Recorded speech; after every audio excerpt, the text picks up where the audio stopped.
Namaste everyone, and all of you are welcome in my this video.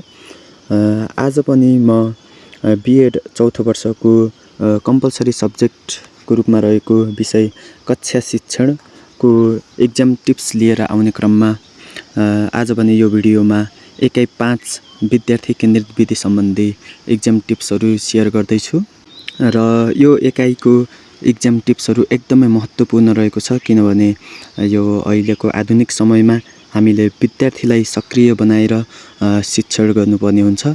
तसर्थ यो विद्यार्थी केन्द्रित विधि एकदमै महत्त्वपूर्ण रहेको छ र यसको पाठ्यभारको हिसाबले पनि यो पाठबाट कम्तीमा 2वटा प्रश्न आउन सक्ने है, संक्षिप्त र अर्को लामो उत्तर लेख्ने चाहिँ 2वटा प्रश्न सोध्न सक्ने युनिट रहेको छ। तसर्थ तपाईले आफू कन्सेप्ट क्लियर हुनका लागि बुक हेरेर पढ्न सक्नुहुनेछ भने लास्टमा एक्जाममा लेख्ने त मुख्य बुँदाबाट नै हो। तसर्थ यदि यो युनिटको एक्जाम टिप्सहरू तपाईले स्मरण गर्न सक्नुभयो र परीक्षामा त्यसलाई लेख्न सक्नुभयो भने पक्कै पनि तपाईहरूले उच्चतम अङ्क प्राप्ति गर्दै परीक्षामा सफल बन्नुहुनेछ भन्दै अब म एक्जाम टिप्सहरू सेयर गर्छु, स्लाइड सो गर्छु। तपाईहरू यसै सुन्न पनि सक्नुहुन्छ र हेरेर पज गरेर आफैले अध्ययन पनि गर्न सक्नुहुन्छ। अब लागौ स्लाइडतर्फ। तपाईले देख्न सक्नुहुन्छ एकाइ 5 विद्यार्थी केन्द्रित विधि, स्टुडेन्ट सेन्टर्ड मेथड, अर्थात् यसलाई लर्नर सेन्टर्ड मेथड पनि भनिन्छ। र पहिलो टपिकमा रहेको छ एक्सपेरिमेन्टल मेथड, जसलाई नेपालीमा प्रयोगात्मक विधि भनेर पनि भनिन्छ। शिक्षण सिकाइमा प्रयोगात्मक विधि विद्यार्थी केन्द्रित विधि अन्तर्गत पर्ने प्रमुख शैक्षणिक विधि हो। यो विधिबाट सिकारुले आफै गरेर सिक्ने अवसर पाउँछ। तसर्थ लर्निङ बाई डुइङको सिद्धान्त यस विधिमा लागू हुन्छ। प्रयोगशाला वा कक्षा कोठामा पनि यो विधिको उपयोगबाट शिक्षण सिकाइ कार्य सम्पादन गर्न सकिन्छ। विद्यार्थीहरू स्वयं आफैले गरेर सिक्ने हुँदा यस विधिमा सिकारुहरू अपेक्षाकृत बढी उत्सुक, प्रेरक र जागरुक र सक्रिय हुन्छन्। तसर्थ यो विधिलाई एउटा प्रमुख शैक्षणिक विधिको रूपमा लिइन्छ। अब लागौ अर्को स्लाइडतर्फ। Preparation and planning of experimental method. यो प्रयोगात्मक विधिको लागि के कस्तो तयारीहरू, के कस्तो रणनीतिहरू अपनाउनुपर्छ, कस्तो योजना बनाउनुपर्छ भन्ने बारे छ। सुरुमा रहेको छ पाठ अनुसारको तयारी र योजना निर्माण गर्नुपर्छ। प्रयोगशाला उपकरणको मात्रा र अवस्थाका आधारमा शिक्षण गर्ने तयारी र योजनाहरू तय गर्नुपर्छ। सिकारुको शैक्षिक स्तर, विषयवस्तुको प्रकृति, शिक्षणीय सामग्री र सिकारुको सङ्ख्या हेरी शिक्षणको तयारी र योजना तय गर्नुपर्छ। प्रयोगशालामा लगिने सिकारुहरू कति छन्, प्रयोगशालाको क्षमता कति छ, अन्य प्रयोगात्मक सामग्रीहरू के कति र कुन अवस्थामा छन् विचार गरी त्यसकै आधारमा तयारी र योजनाहरू तयार गर्नुपर्दछ। सामग्रीहरूको व्यवस्थापन र उपभोगको सवालमा पूर्व तयारी हुनुपर्दछ। यी उपायहरू रहे एक्सपेरिमेन्टल मेथडका प्रिपेरेसन र प्लानिङहरू। अब अर्को टपिक रहेको छ ब्रेन स्टोमिङ स्ट्राटेजी, मस्तिष्क मन्थन रणनीति होइन, कौशल। शिक्षण विधिका विभिन्न प्रकारमध्येको मस्तिष्क मन्थन पनि एक कौशल हो, जसमा सिकारुको मस्तिष्कमा कुनै न कुनै विषयवस्तुको कारण हलचल गराउने, तनाव गराउने, दिमागले उथलपुथल गराउने गर्नुपर्दछ, जसका कारणले मस्तिष्क एकदमै सक्रिय भएर अन्तिममा केही न केही विचारको पैदा हुने गर्दछ। यस्ता विचारलाई सिकाइका रूपमा पनि लिने गरिन्छ। तसर्थ ब्रेन स्टोमिङ स्ट्राटेजी शिक्षण विधिको एउटा महत्त्वपूर्ण कौशल हो। त्यस्तै गरी यसको प्रोसेसहरू रहेका छन्। Process of using brain storming strategy, केही प्रक्रियाहरू। विद्यार्थीको ससाना समूह विभाजन गरी सिकाउन खोजेका विषयवस्तु प्रदान गर्ने होइन। ब्रेन स्टोमिङ गराउँदाखेरि विद्यार्थीहरूलाई साना साना समूहमा विभाजन गर्ने र जुन मुख्य सिकाउन खोजेको विषयवस्तु छ त्यसलाई चाहिँ प्रदान गर्ने र त्यो विषयवस्तुको बारेमा विद्यार्थीलाई पालैपालो बोल्न लगाउने, अनि उक्त विषयवस्तुको समस्याको बारेमा पनि विद्यार्थीलाई पालैपालो बोल्न लगाउने। त्यसपछि सबै विद्यार्थीले दिएका विचारको सम्मान गरी अझै विषयवस्तुको बारेमा बोल्न प्रोत्साहित गर्ने। सिकारुले आफूले राखेको विचार परिवर्तन गर्न चाहेमा समय मिलेसम्म उसलाई चाहिँ अवसर प्रदान गर्ने, सबै विद्यार्थीले राखेका विचारको रेकर्ड गरिराख्ने, मस्तिष्कको हलचल समाप्त भएपछि शिक्षकले विषयवस्तुको खुलेर चर्चा गर्दै सर्वमान्य विचार साझा धारणाका रूपमा प्रस्तुत गर्ने आदि यी रहेका थिए ब्रेन स्टोमिङका प्रक्रियाहरू तथा स्ट्राटेजीहरू भनौँ। अब भने अर्को महत्त्वपूर्ण कौशलतर्फ लागौँ, डाइरेक्ट लिसनिङ थिङ्किङ एक्टिभिटी, जसलाई नेपालीमा प्रत्यक्ष सुनाइ तथा चिन्तन क्रियाकलाप भनिन्छ। शिक्षकले कक्षा कोठामा कथा सुनाउँदै जाने र सुनाउँदै गर्दा बिचमा क्रमशः अब के हुन्छ भन्ने अनुमान गर्न लगाउने अनि अनुमान मिले नमिलेको हेर्न लगाउने पद्धति नै प्रत्यक्ष सुनाइ तथा चिन्तन क्रियाकलाप हो। यसमा शिक्षकले भनेको विद्यार्थीले ध्यानपूर्वक सुन्नुपर्दछ अनि आफ्नो अनुमानलाई कक्षामा प्रस्तुत गर्नुपर्दछ र आफ्नो अनुमान मिले नमिलेको चेक गर्न विद्यार्थीले लगाउनुपर्छ, जसलाई चाहिँ प्रत्यक्ष सुनाइ तथा चिन्तन क्रियाकलाप भनिन्छ। Direct listening thinking activity DLTA पनि भनिन्छ। अब यसको प्रोसेसहरू पनि रहेको छ। पहिलोमा रहेको छ प्रिडिक्सन फ्रम टर्म्स, हैन। प्रिडिक्सन फ्रम टर्म्स क्रियाकलापका विद्यार्थीहरूको आफ्ना कथाहरू आदान प्रदान गरिसकेपछि निर्देशित सिकाइ चिन्तन वा क्रियाकलाप सुरु गर्ने। त्यसपछि दोस्रोमा रहेको छ शिक्षकले अनुच्छेद पढ्दा निम्न पक्षमा छलफल गराउँदै अगाडि बढ्ने, कसको अनुमान कतिको मिलेको छ, अब पाठ वा कथा कसरी अगाडि बढ्ला। र 3मा रहेको छ पाठको समापन नगर्दासम्म यी तरिकाहरूलाई निरन्तरता दिइरहनुपर्छ। अर्को टपिकतर्फ जाउँ, मिनी प्रोजेक्ट मेथड, लघु परियोजना विधि। लघु परियोजना विधिका सवालमा शिक्षाविद WH किलपेट्रिक यसो भन्दछन्, सामाजिक वातावरणमा सम्पादन गरिने कार्यलाई नै लघु योजना भनिन्छ, हैन। सामाजिक वातावरणमा जुन कार्यहरू सम्पादन गरिन्छ त्यसलाई चाहिँ लघु योजना भनिन्छ। A project is a whole hearted purposeful activity processing in a social environment. लघु योजनालाई अर्का शिक्षाविद स्टेभेन्सनले समस्यामूलक कार्यको रूपमा लिएका छन् भने वाटसनले सिकारुद्वारा पुरा गरिने समस्यामूलक शैक्षिक कार्य समावेश भएको सिकाइ क्रियाकलापको रूपमा लिएका छन्। त्यस्तै गरी procedural steps of mini project method, सिकाइ परिस्थितिको सिर्जना, आयोजनाको चयन र उद्देश्य निर्धारण, योजना निर्धारण तथा योजनाको कार्यान्वयन र मूल्याङ्कन तथा अभिलेख। अर्को टपिक रहेको छ advantages of project based instruction, हैन। प्रयोजनामा आधारित शिक्षणका फाइदाहरू। 1. कार्यक्षेत्रको चयनका लागि सिकारुलाई तयार बनाउँदछ। 2. ज्ञानको निर्माणका लागि सहभागितामूलक अवसर प्रदान गर्छ। 3. सामाजिक र सञ्चार सिप वृद्धि हुन्छ। 4. समस्या समाधान सिपको वृद्धि हुन्छ। 5. सिकारुको आत्मविश्वासमा वृद्धि गर्दछ। 6. सिकारुलाई आफ्नो अनुभवको प्रयोग गर्ने अवसर दिन्छ। र 7मा आफै सिक्ने बानीको विकास गर्दछ। त्यस्तै गरी अर्को मुख्य टपिक रहेको छ डिस्कभरी मेथड। यसभित्र चाहिँ के छ त अब हेरौँ। सिकारु आफै क्रियाशील भई समस्या वा विषयको पहिचान गर्ने, आवश्यकता पत्ता लगाउने, तथ्यहरूको सङ्कलन तथा विश्लेषण गर्ने काम अनिर्देशित खोजविधिमा गरिन्छ। अनिर्देशित खोजविधि खास गरी उच्च तहका कक्षाका लागि उपयोगी हुन्छ। त्यस्तै गरी निर्देशित खोजविधिमा सिकारुलाई आवश्यक सूचना, नियम, सिद्धान्त र निर्देशन दिई निष्कर्ष निकालिन्छ। तसर्थ यो खोजविधिलाई 2 तरिकाबाट चाहिँ यसमा व्याख्या गरेको छ। अर्को टपिक रहेको छ स्टेप्स अफ डिस्कभरी मेथड, हैन। यसका स्टेप्सहरू तथा प्रोसेसहरू चाहिँ के हो त।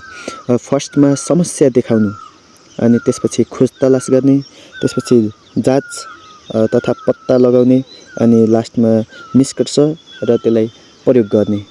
यिनी चाहिँ स्टेप्सहरू भए। अब अर्को टपिकमा जाउँ, प्रब्लम सोल्भिङ मेथड, समस्या समाधान विधि, हैन। सिकारुमा व्यावहारिक ज्ञान, सिप र अनुभव प्राप्त गर्न, सही सोचाइको बानी बसाल्न, तर्कशील क्षमताको विकास गर्न, समस्याप्रति जागरुक तथा क्रियाशील भई सिकाइलाई गति दिन समस्या समाधान विधिको सहयोग लिइन्छ।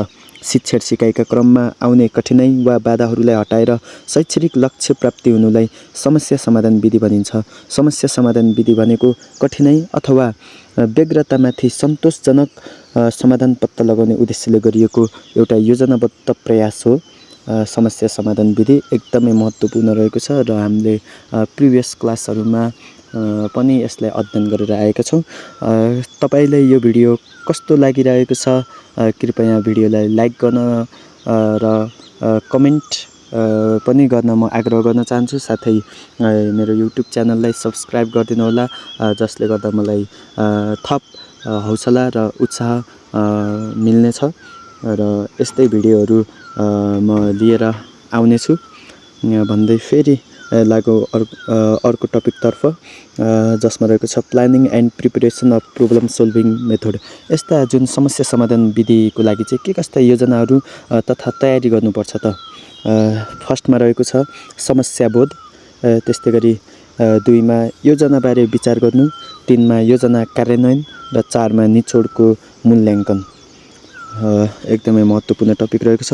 र अर्को एउटा सबैभन्दा महत्त्वपूर्ण टपिक रहेको छ कोअपरेटिभ लर्निङ। विद्यार्थीहरूलाई चाहिँ हैन एक आपसमा कोअपरेट गराएर चाहिँ सिकाइ गराउने भनेर यहाँ विभिन्न स्ट्र्याटेजिजहरू रहेको छ। जम्मी 10 वटा स्ट्र्याटेजिजहरूलाई हाम्रो टेक्स्ट बुकमा इन्क्लुड गरेको छ र यसको संक्षिप्त रूपमा मैले यो मुख्य बुदाहरू तपाईलाई यहाँ सेयर गर्दैछु। मेजर स्ट्र्याटेजिज अफ कोअपरेटिभ लर्निङको भित्र रहेको छ 1मा जोडीमा पढाइ, जोडीमा सारांश, पियर्ड रिडिङ, पियर्ड समराइजिङ, PRPS। जोडीमा पढाइ वा जोडीमा सारांश विधि सहयोगी सिकाइको एउटा प्रभावकारी कार्यनीति हो। यस विधिबाट शिक्षण गर्दा अध्ययन गर्नुपर्ने पाठ्यवस्तुलाई विद्यार्थीहरूका जोडी पियर निर्माण गरी वाचन गर्न लगाइन्छ र विषयवस्तुको सारांश पनि अन्य साथीहरूलाई सुनाउन लगाइन्छ। 2 समूहगत शिक्षण, रेसिप्रोकल टिचिङ। समूहगत शिक्षण विधिलाई जोडीमा पढाइ, जोडीमा सारांश विधिको सहयोगी विधिका रूपमा लिइन्छ। कक्षा शिक्षणमा विद्यार्थीहरूले 5-5 जनाको समूह तयार पारी प्रत्येक समूहलाई अनुच्छेद पढ्न, सारांश बताउन र पालैपालो प्रश्नोत्तर गर्नुलाई समूहगत शिक्षण विधि भनिन्छ। 3 पठन सारांश प्रश्न, रिड समराइज क्वेसन, RSQ। पठन सारांश प्रश्न विधि समूहगत शिक्षण रेसिप्रोकल टिचिङसँग सम्बन्धित छ। यो जोडीमा सिकाइ र जोडीमा सारांश विधिको एउटा स्वरूप हो। शिक्षकले कक्षा शिक्षणमा विद्यार्थीहरूलाई विभिन्न समूह तथा जोडीमा विभाजन गरी आवश्यकता अनुसारको निर्देशनबाट प्रयोगमा ल्याउने विधिलाई पठन सारांश प्रश्न भनिन्छ। अर्को रहेको छ जिग्स विधि।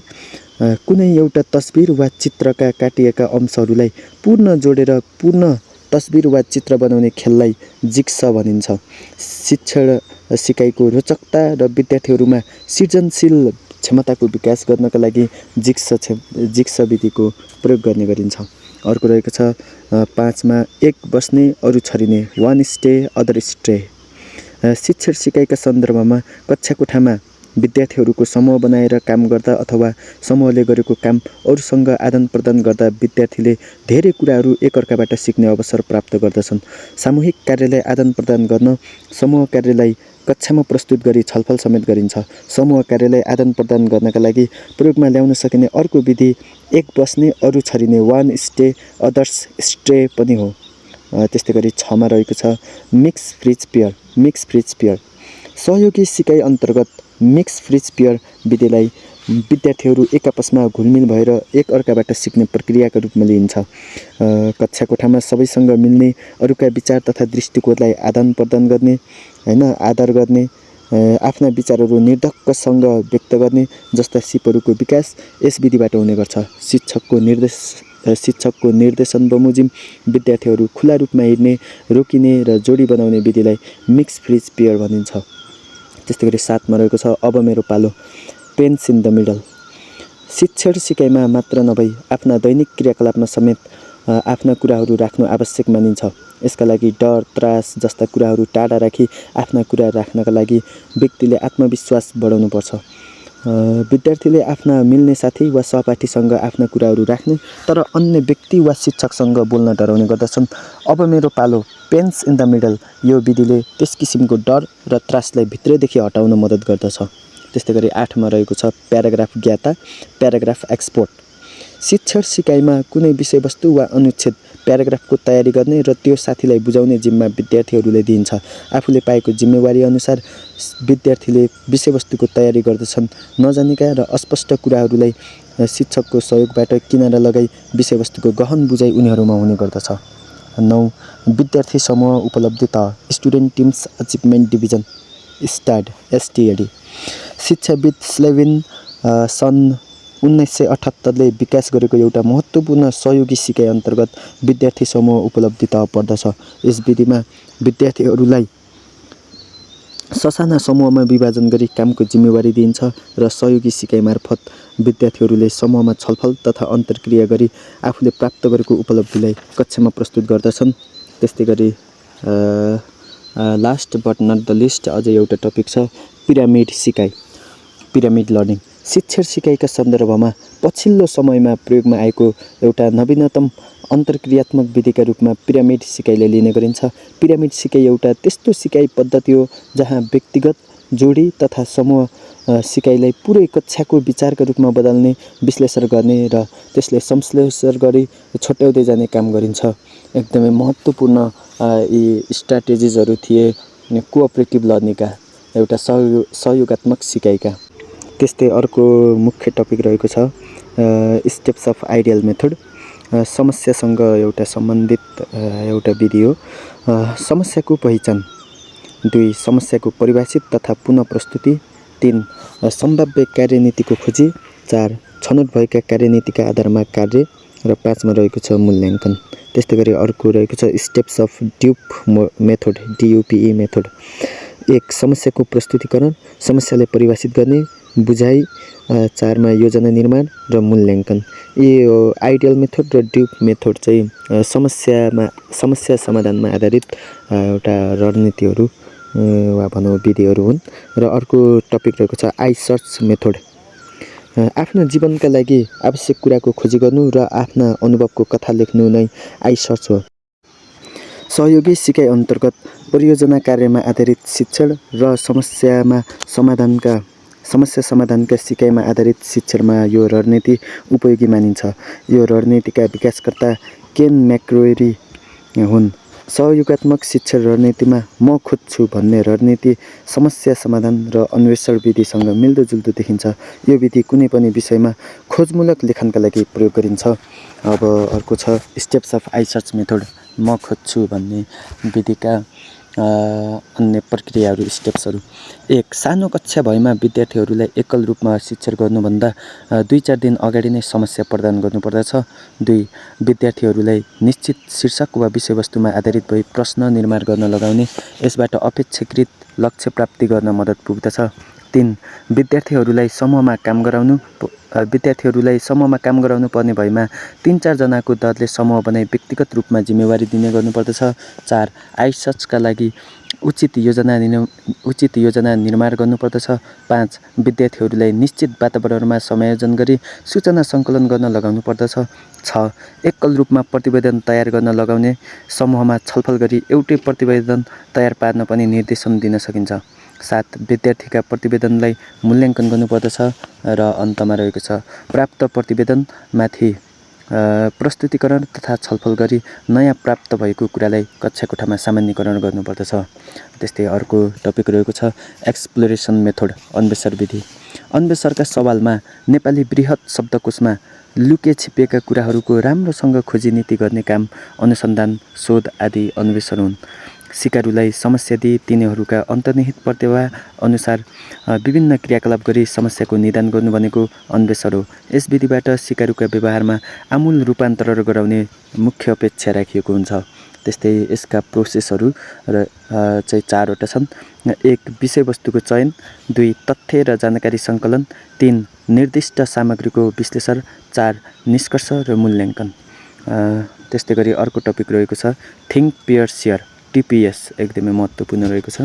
शिक्षण विधिका विभिन्न प्रकारमध्ये चिन्तन, जोडीमा छलफल, निचोड आदान प्रदान पनि एक महत्त्वपूर्ण र प्रभावकारी शिक्षण विधि हो। यसमा विद्यार्थीले कुनै विषयवस्तु प्रदान गरेर त्यसका बारेमा चिन्तन गर्न लगाउनुपर्छ, हैन, थिङ्क। त्यसपछि प्रत्येकले चिन्तन गरेको कुरा समूह वा जोडीमा छलफल गर्न लगाउने, त्यसलाई भन्छ सेयर गर्ने। त्यसपछि जोडी के अरे निचोडमा टोली नेता मार्फत निष्कर्षको आदान प्रदान गर्ने कार्य गरिन्छ र यसलाई विषयवस्तु पढाउनुभन्दा अगाडि प्रयोग गरिन्छ। यसका केही स्टेप्सहरू रहेका छन्। 1. पढाउनु पर्ने विषयवस्तु स्पष्टसँग विद्यार्थी सामु राख्ने। 2. उक्त विषयवस्तुको बारेमा छलफलका लागि आधार प्रदान गर्ने। 3. यसको तरिकालाई नमुनाका रूपमा शिक्षकले विद्यार्थीलाई बताउने। 4. विद्यार्थीले दिएको नमुनाका आधारमा कार्य गर्न लगाउने। 5. विद्यार्थीले TPS विधिको प्रयोग कसरी गरेका छन् भनी निरीक्षण गर्ने आदि। अर्को छ मिक्स फ्रिज पेयर स्ट्राटेजी। सहयोगी सिकाइ अन्तर्गत मिक्स फ्रिज पेयर विधिलाई विद्यार्थीहरू एक आपसमा घुलमिल भएर एक अर्काबाट सिक्ने प्रक्रियाका रूपमा लिइन्छ। यसबाट विषयवस्तुको सिकाइ हुनका साथै उनीहरूमा सामाजिक सिपहरूको समेत विकास भएर जान्छ। कक्षा कोठामा सबैसँग मिल्ने, अरूका विचार तथा दृष्टिकोणलाई आदर गर्ने, आफ्ना विचारहरू निर्धक्कसँग व्यक्त गर्ने जस्ता सिपहरूको विकास यस विधिबाट हुने गर्दछ। शिक्षकको निर्देशन बमोजिम विद्यार्थीहरू खुला रूपमा हिँड्ने, रोकिने र जोडी बनाउने विधिलाई मिक्स फ्रिज पेयर भनिन्छ। मिक्स भनेको खुला रूपमा हिँड्ने, त्यसपछि फ्रिज भनेको फ्रिज रोकिने भइहाल्यो र पेयर भनेको जोडी बनाउने र विषयवस्तुसँग रिलेटेड कुराहरू चाहिँ व्यक्त गर्ने मिक्स फ्रिज पेयर स्ट्राटेजी भयो। अब अर्को यसका स्टेप्सहरू के रहेका छन् त। 1. विद्यार्थीहरूले आफ्नो विचार, अनुभव, रुचि जस्ता कुराहरू आदान प्रदान गर्न खुला प्रश्न वा बहुसोचाइका प्रश्न वा समस्या राख्ने। 2. आफ्ना कुरा आदान प्रदान गर्न कक्षाका सबै विद्यार्थीहरूलाई खुला ठाउँमा भेला गर्ने। 3. शिक्षकले खुला रूपमा हिँड मिक्स भन्ने निर्देशन दिएपछि विद्यार्थीहरूलाई यताउता हिँड्न लगाउने। 4. शिक्षकले रोक फ्रिज भनेपछि विद्यार्थीहरूले यथास्थानमा रोकिएर नजिकको साथीसँग जोडी बनाउन लगाउने। 5. कुनै विद्यार्थी बिजोडी भएमा अर्को एउटा जोडीमा गएर बस्न लगाउने। 6. 3-4 पटक मिक्स फ्रिज पेयर क्रियाकलाप गरेपछि 3-4 जनासँग आफ्ना कुराहरू आदान प्रदान गर्न लगाउने र आफ्नो स्थानमा गएर बस्न लगाउने। 7. केही जोडीमा आफूले अरूलाई भनेका कुरा र आफूले चाहिँ अरूबाट जानेका कुराहरू आलो पालो सुनाउन लगाउने। यो चाहिँ मिक्स फ्रिज पेयरको स्टेप्सहरू रहेका थिए। त्यस्तै अर्को टपिक रहेको छ direct reading activities DRA। D भनेको डाइरेक्ट। सिकारुलाई पाठका घटनाका बारेमा अनुमान गर्नका लागि पढाउन खोजेका पाठबाट तयार पारेका प्रश्न कालो पाटीमा टिप्ने। त्यसपछि विद्यार्थीहरूलाई दिएका प्रश्नको उत्तर पाठको अध्ययन गरेर दिनुपर्दछ भने निर्देशन दिने र अध्ययन गरेर प्रश्नको उत्तर खोज्नका लागि उनीहरूलाई समय प्रदान गर्ने। आर. रिडिङ। पढाइको क्रममा विद्यार्थीलाई प्रश्नको उत्तर अनुमान गर्न लगाइसकेपछि उनीहरूले लगाएको अनुमान ठिक छ वा छैन विचार गर्न लगाउने र थप सुधार गर्न समय प्रदान गर्ने। त्यसपछि ए. एक्टिभिटिज। पढाइका लागि तोकिएको समय सकिएपछि फेरि तोकिएको अनुच्छेदमा गएर प्रश्न पिच्छे सोच्न लगाउने। विद्यार्थीलाई तिमीले दिएको उत्तर कसरी ठिक छ, यसमा केही भन्नु छ भनेर सोध्ने र आवश्यक परेमा शिक्षकले त्यसलाई परिमार्जन समेत गर्नुपर्दछ। त्यस्तै अर्को रहेको छ भर्बल लर्निङ। शाब्दिक सिकाइ। शाब्दिक सिकाइ भन्नाले शब्दको प्रयोग गरेर सिकारुले सिक्ने प्रक्रियालाई नै शाब्दिक सिकाइ भनिन्छ। यसमा सिकारुले मौखिक रूपमा सिक्ने अवसर प्राप्त गर्दछन्। यसबाट भाषिक कलाको विकास हुने गर्दछ र यसमा सिकारुले केही कुरालाई सुनेर तिनै कुरालाई व्यवहारमा उतार्ने कार्य गर्दछ। यो चाहिँ शाब्दिक सिकाइको बारेमा थियो। And last but not the list अझै एउटा टपिक रहेको छ difference between deductive and inductive method. निगमन विधि र आगमन विधि बीच फरक। यसको बारेमा चाहिँ हामीले हाम्रो पुरानो क्लासहरूमा पहिले नै हामीले अध्ययन गरिसकेका छौँ। अब सिधै जाउँ निगमन विधि र आगमन विधि। निगमन विधि यसले नयाँ ज्ञान दिन कठिन हुन्छ भने आगमन विधिले नयाँ ज्ञान दिन सजिलो हुन्छ। निगमन विधि चाहिँ प्रमाणीकरणको विधि हो भने आगमन विधि खोजमा आधारित विधि हो। निगमन विधि निर्देशन शैलीको विधि हो भने आगमन विधि शिक्षण विधि हो। त्यस्तै गरी निगमन विधिमा सिकारुले तयारी ज्ञान पाउँछ हैन, अलरेडी तयारी ज्ञान पाउँछ भने र त्यसलाई प्रयोग गर्दछ भने आगमन विधिमा चाहिँ सिकारुले अवलोकनद्वारा आफै चाहिँ नयाँ ज्ञान प्राप्त गर्दछ। त्यस्तै गरी निगमन विधि छिटो हुने प्रक्रिया हो भने आगमन विधि ढिलो हुने प्रक्रिया हो र निगमन विधिले अन्य स्रोतमा भर